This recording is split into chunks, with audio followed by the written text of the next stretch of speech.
동베를린 사건에도 역시 고문이 있었던 것으로 추정됐습니다. 나아가 재판이 뜻대로 돌아가지 않자 당시 중앙정보부가 판사와 검사에 대한 매수를 시도하려 했던 것으로 드러났습니다. 이용마 기자입니다. 국정원 진실규명위원회는 동백님 사건도 다른 공안 사건과 마찬가지로 수사 과정에서 가혹행위가 있었던 것으로 추정했습니다. 기소된 41명 가운데 천상명 시인 등 8명이 물고문과 전기고문을 당했다고 주장한 사실과 당시 관련자들을 면담한 결과 절반이 가혹행위를 인정했다고 밝혔습니다. 특히 중앙정보부는 재판이 뜻대로 진행이 안 되자 판검사에 대한 매수를 시도한 것으로 보인다고 밝혔습니다. 대법원이 간첩 혐의에 대한 증거가 없다며 사건을 파기환송하자 중정은 검찰과 재판부에 대한 지원비 명목으로 예산을 신청했습니다. 실제 돈의 집행 여부는 확인되지 않았지만 검사 3명과 검사석이 3명에 대해 한 사람에 5만 원씩 30만 원, 판사 4명에 대해 한 사람에 5만 원씩 20만 원이었습니다. 당시 부장판사 월급이 5만 6천 원이었던 점을 고려할 때 단순한 지원비로 보기 어렵다는 것입니다. 자백 이외에 물증을 제시하기 어려운 중정이 일정한 금품을 통해 검찰과 재판부의 영향력을 행사하려고 시도한 것으로 판단된다. 국정원 진실위원회는 하지만 동백님 사건의 일부 연루자들이 북한과 동베를린을 방문하고 북한으로부터 금품을 수수하는 등 실정법을 위반한 것은 사실로 인정된다고 밝혔습니다. 또 동백님 사건이 당시 연루자 가운데 한 명인 임석진 씨의 자수로 수사가 시작돼 사전에 기획된 것은 아니지만 정치적으로 이용됐다는 결론을 내렸습니다. MBC 뉴스 이용마입니다. 네, 이렇게 대규모 간첩단 사건으로 과장됐던 이 사건은 당시 박정희 정권의 정권 연장 시도라고 하는 맥락에서 나왔습니다. 동백님 사건의 배경과 실체를 이명서 기자가 보도합니다.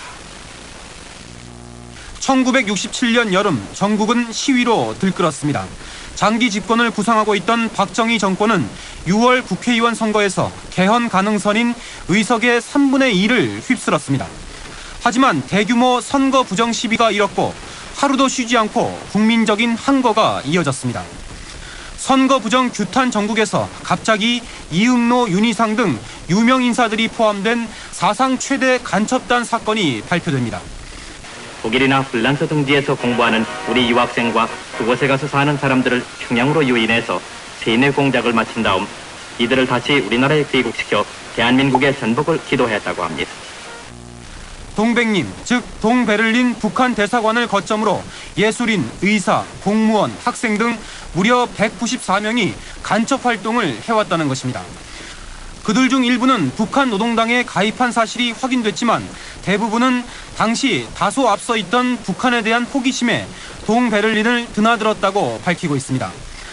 한국 학생들이 모여갖고 우리 이게 따분하게 이게 뭐냐 크리스마스 날 저녁에 그러니 우리 그 동백님 가서 그놈들한테 가서 얻어먹자 말이죠. 자꾸. 2명이 사형 선고를 받는 등 재판은 무시무시하게 진행되다 조작 시비와 독일과의 외교 문제 등이 제기되면서 3년여 만에 피의자들 전원이 석방됐습니다. 하지만 선거 부정 시위를 가라앉히는 데 결정적 역할을 이미 끝낸 다음이었습니다.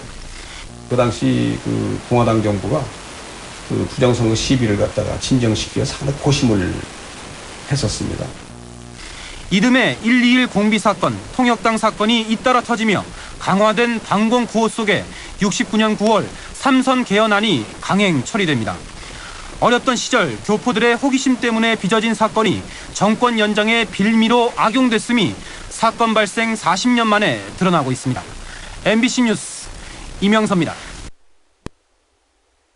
뉴스입니다. 제독음악가 고 윤희상 선생 등 무려 190명이 연루됐던 지난 1967년의 이른바 동베를린 간첩단 사건은 당시 박정희 정권의 정치적 목적에 의해서 과대 포장된 것으로 과거사 진술이 조사에서 밝혀졌습니다. 먼저 최장원 기자가 보도합니다. 국정원 과거사 진실규명위원회는 1967년 일어난 동백님 사건은 박정희 정권에 의해 간첩단 사건으로 확대 과장됐다는 판단을 내렸습니다. 당시 중앙정보부가 단순히 대북 접촉을 했던 지식인과 예술인들의 범죄 사실을 부풀려 무리하게 간첩으로 몰았다는 것입니다. 대북 접촉 활동을 과장하고 특정 사실 적용을 왜곡하는 등 사건 외연과 범죄 사실을 확대 발표했다. 이 과정에서 중정은 작전명 V318이라는 수사 계획서와 해외 거주 혐의자 23명을 국내로 호송하기 위해 일명 GK 공작 계획서까지 마련한 것으로 밝혀졌습니다. 또 중정이 대형 간첩단 사건으로 포장하는 과정에서 학생 조직인 민족주의 비교연구회를 동백님의 하부 조직으로 끼워 넣은 것은 정치적 의도가 있었다는 판단이 내려졌습니다.